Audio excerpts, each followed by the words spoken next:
ஷாய் நமக முருகாசரணம். மகாராஷ்டிரா பாடேஸ்வரர் மகாதேவ் கோவிலின் அதிசய நந்தி.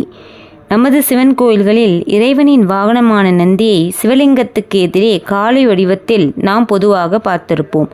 சில இடங்களில் நந்தி சிவனை நோக்கியவாறும் எழுந்து நின்று கும்பிடும் நிலையிலும் காணப்படுவதுண்டு. ஆனால் மகாராஷ்டிராவில் உள்ள ஒரு சிவ ஆலயத்தில் மிகவும் வியக்கத்தக்க வடிவத்தில் ஒரு நந்தி சிலை அமைந்துள்ளது.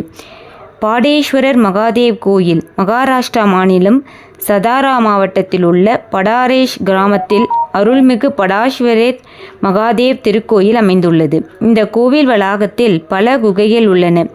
இதில் 8 பெரிய குகைகளும் பல சிறிய அளவிலான குகைகளும் காணப்படுகின்றன. தொல்பொருள் ஆய்வாளர்களின் கூற்றுப்படி இவை 16ஆம் நூற்றாண்டை சேர்ந்தவைகளாக இருக்கலாம். சிற்பக்கலை சிறப்பு. இந்த பாடேஸ்வரர் மகாதேவ் திருக்கோயில் 1000 சிவலிங்கங்களை கொண்ட ஒரு அற்புத தலமாக விளங்குகிறது. இங்கு செய்யப்பட்டுள்ள சிற்ப வேலைப்பாடுகள் மிகவும் தனித்துவமானதாகவும்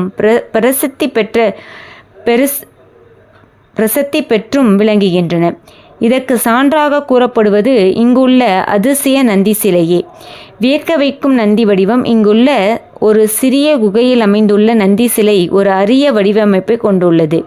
முன்புற தோற்றம். நந்தியின் முன்பகுதியை நாம் பார்க்கும்போது அது மனித வடிவில் யோக நிலையில் அமர்ந்திருப்பது போன்ற தோற்றத்தை அளிக்கிறது.